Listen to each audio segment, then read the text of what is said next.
Hi learners, welcome back to the OISE Certificate for International Education for the IB Diploma Program, and welcome to Course 4. I'm Heather Friesen, and you'll remember me from Course 1. I'm really happy to be back with you as your facilitator to complete the program. And how exciting it is to have so many of you who have continuously worked through the 4 courses in sequence and now have arrived at the final course.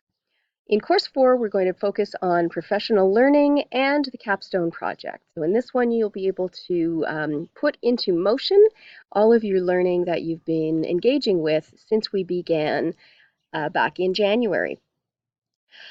So I want to introduce a little bit about this course. Because we're really focusing on getting to the capstone project, we have only 2 weeks of new content that we're going to take a look at with respect to a few areas of the IB that kind of cinch the program together. We're going to do it under the heading of professional learning, and that's obviously the title for Course 4. In Module 1, which is going to be our first week, we're going to take a look at ideas related to professional reflection and how that's reflected in the planners that you looked at in Course 2.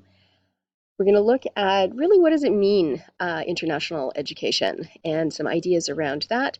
There will be a Google collaborative assignment to do in context with some readings in that topic.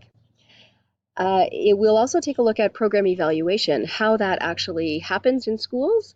And we're going to ask you as your journal reflection for this module to engage with a little bit of an audit of your own most recent teaching practice or teaching experience. And then finally in Module 1, we're going to do a micro lesson where we'll walk you through what is involved in the IB end of things to review the courses, and that happens every 7 years. So we'll take a look at what's involved there and how teachers in the classroom can get involved in that practice and that process. So that gives you a quick overview of the course in general. So 2 weeks of new learning, Module 1, which I've just described. Module 2, I'll make a separate introduction for that one. And then as we look into Module 3, weeks 3 and we'll really be switching gears and giving you time to think about your capstone project. Thanks, everyone. Looking forward to working with you again.